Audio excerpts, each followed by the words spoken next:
نحمدہ ونصلی ونسلم علی رسولہ النبی الکریم، اما بعد۔ سامعین کرام، آج ہم اسقاط حمل گرنے کا روحانی وظیفہ، قرآنی وظیفہ آپ کی خدمت میں پیش کر رہے ہیں۔ جن خواتین کا حمل گر جاتا ہے، جن کے بچے نہیں بچتے، یعنی وضع حمل 9 مہینے تک ہوتا ہے لیکن 6 ماہ کا بچہ گر جاتا ہے، یا پھر 4 ماہ کا، 5 ماہ کا حمل وقت سے پہلے گر جاتا ہے، ان کے لیے وظیفہ پیش کر رہے ہیں۔ آپ نے ابھی تک ہمارے چینل کو سبسکرائب نہیں کیا، ویڈیو کے نیچے ریڈ بٹن پہ کلک کریں، ہمارے چینل کو سبسکرائب کریں، ہماری ویڈیوز کو لائک کریں، زیادہ سے زیادہ شیئر کریں، تاکہ دکھی انسانیت کی خدمت میں آپ ہمارے ساتھ شریک ہو جائیں۔ انسان کی تخلیق کا مقصود بھی ایک دوسرے کے دکھ میں شریک ہونا ہے، ایک دوسرے کا احساس کرنا ہے، ایک دوسرے کا درد محسوس کرنا ہے۔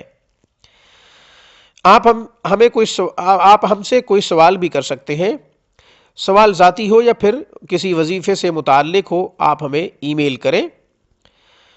ہم سے بتجوید قرآن کریم الفاظ کی درستگی، حروف کی تصحیح کے ساتھ ہم سے قرآن کریم پڑھنا چاہتے ہیں، آپ دنیا کے کسی بھی کونے سے ہم سے رابطہ کر سکتے ہیں۔ انشاءاللہ ہم قرآن کریم تجوید کے ساتھ پڑھائیں گے۔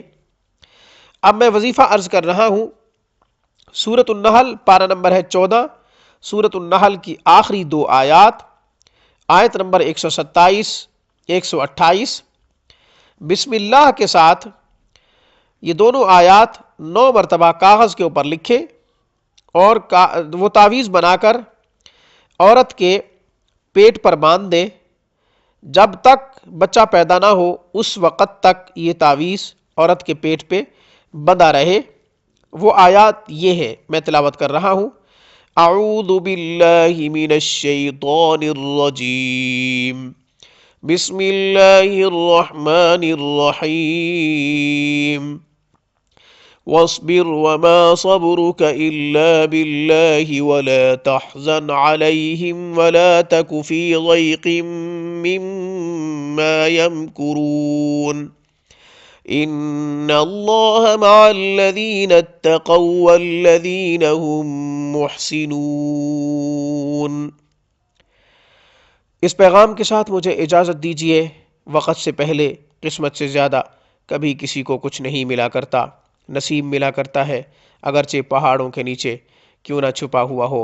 اللہ آپ کے مصائب اس طرح دور کرے جیسے اللہ نے آسمان کو زمین پر گرنے سے روکا ہوا ہے۔ روحانی کلینک کی طرف سے، میری طرف سے، اقول قولی ھذا واستغفر اللہ، وآخر دعوانا ان الحمد للہ رب العالمین۔ السلام علیکم ورحمۃ اللہ وبرکاتہ۔